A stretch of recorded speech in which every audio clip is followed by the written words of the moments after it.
everyone, my name is Gray. I'm the dietitian and health coach with MLK Health Center and Pharmacy. For this cooking demo, I'm going to be making just a really basic stir fry. I've adapted this recipe from the culinary medicine program that I helped out with for some of the medical students here at the local med school. So for this recipe, I'm going to be really just using some extra vegetables that I had just lying around in the refrigerator. Carrots, zucchini, and also some mushroom. For the actual rice part of it, I'm going to be using part white rice, but then also part cauliflower rice, just as a way to maybe scale back the carbs a little bit. This could be useful if you're diabetic or maybe trying to lose weight and want to cut back on those carbs without completely cutting them out. And then we're going to spice it up with things like cayenne ginger, adding some of the Asian flavors with sesame oil, soy sauce, rice vinegar, and then eggs are going to be used for our protein. So this is a pretty balanced meal, kind of all in one. It has our carb component, protein, as well as plenty of vegetables, got some healthy fats in the mix. And it's pretty quick to make as well, so that's an added bonus. So stay tuned and we'll get going. So I'm also going to make a really simple Asian sauce to put into our stir fry. So I need about 1/4 teaspoon of cayenne pepper. You can adjust that depending on how spicy you want it to be. About 1/2 teaspoon of salt, a pinch of pepper, and then we're going to do 2 tablespoons each of soy sauce.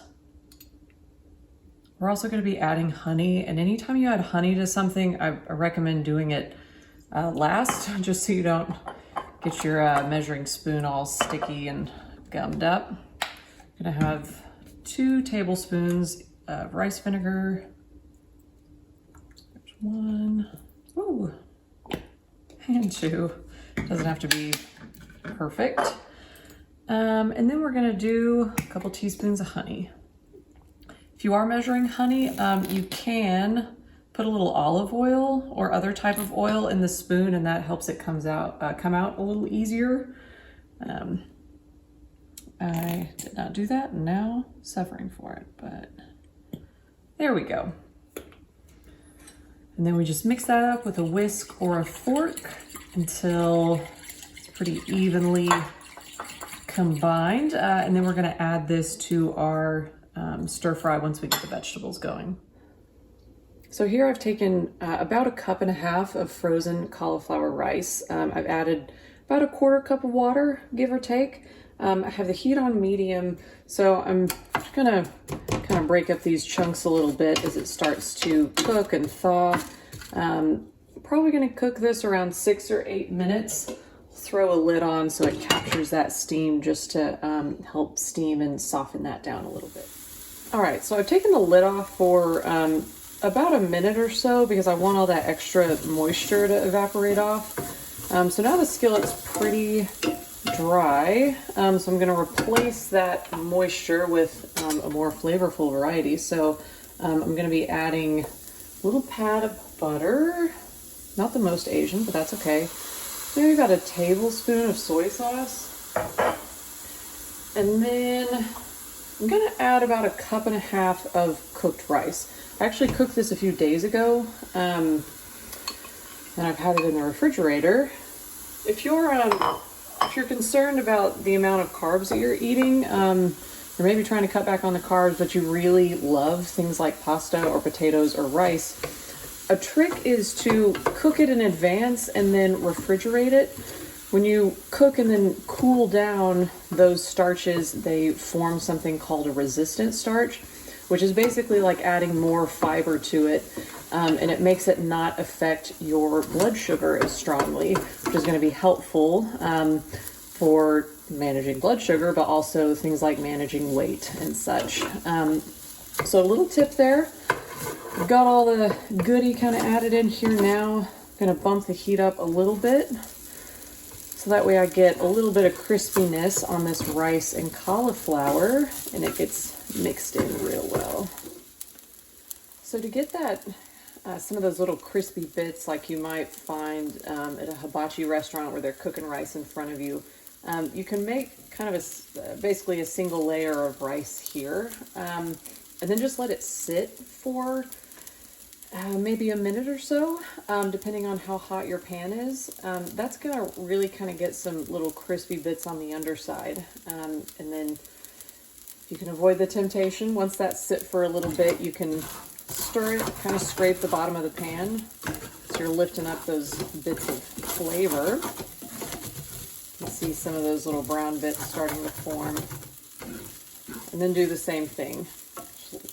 Even it back out again, let it sit for another minute or two, and then give it a stir. Just repeat that until you have enough of the texture that you're looking for. Okay, I have the rice where I want it. In a more traditional stir fry, it'd be in a wok and you'd kind of keep everything all in one pot. But we're having to modify a little bit since I don't have a wok. So I have a big bowl here off to the side, and I'm just going to empty all of this rice and cauliflower into this pot. Try to scrape all those bits out. And then as we cook things, we'll just combine it, stir it all up before we serve. So this can go right back on the heat. I'm gonna add about a tablespoon of sesame oil, and then all of my veggies. So these vegetables are gonna give off a little water as they're cooking, and that's gonna help deglaze or kind of pull up some of that goodie up off the bottom of the pan, which is just going to add to the flavor a little bit. So kind of the same thing as we did before.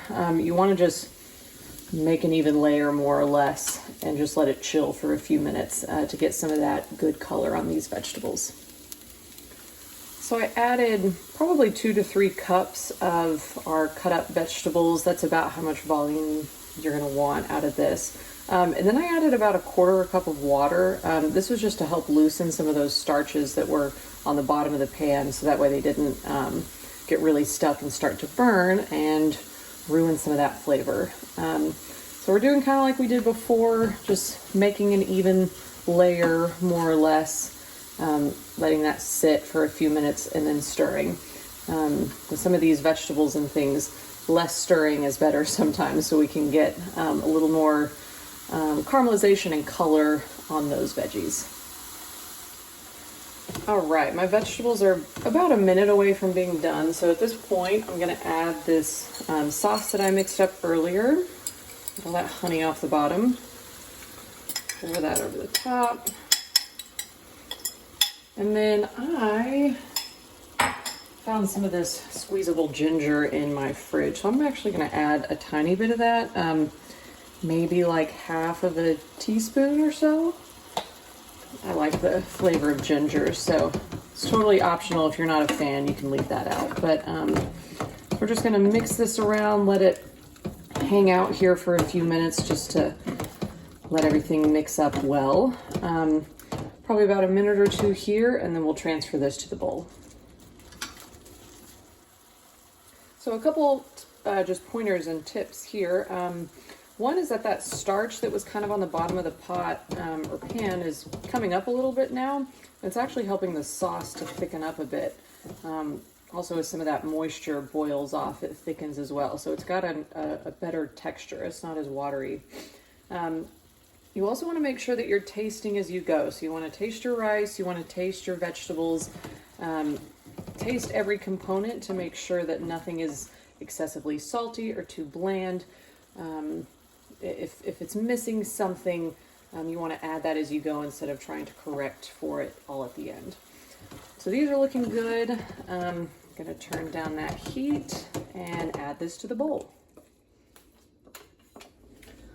Okay, so we have our veggies and rice and cauliflower over here in a large bowl. I didn't thoroughly wipe out the pan. I just took a paper towel and got some of the excess stuff out. So now I'm gonna add another tad of butter, maybe half a tablespoon. We are big egg fans in this house, so I'm gonna do 4 eggs here. Turn up your heat. And then we'll just get those broken up. So eggs don't have to be the protein choice here.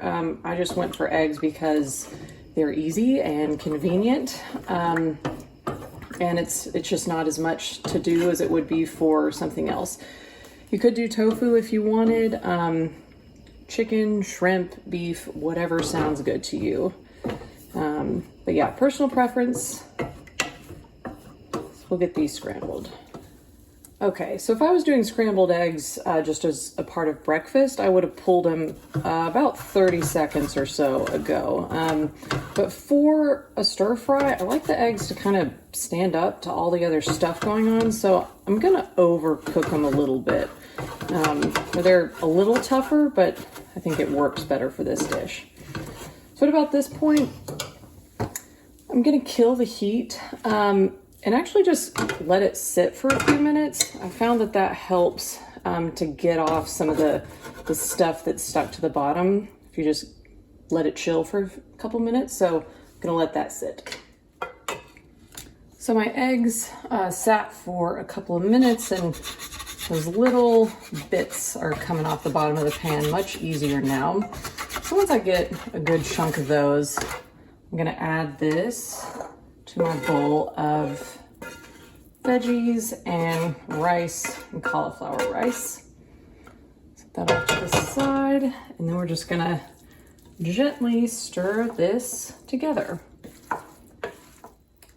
All right, our vegetable stir fry is done. This was pretty easy to prepare. This is an all-in-one meal, so you don't necessarily need to pair this with anything. It's got all those essential things, a starch, protein, and vegetables. It's got all those essential things that you need for a complete meal. So like I said before, this is something that can be thrown together pretty quickly on a weeknight. You can use up some of those scrap vegetables that you might have left over from other dishes. You can use leftover rice, which speeds up the process. And you can adjust the rice to cauliflower ratio depending on how active you are, if you're trying to lose weight. Just any sort of carb maintenance, that's a good way to adjust that amount. So I hope this was helpful.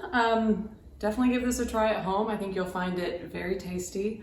If you have interest in other nutrition videos, wellness tips, or cooking demos, please check out our YouTube channel. Thanks for watching.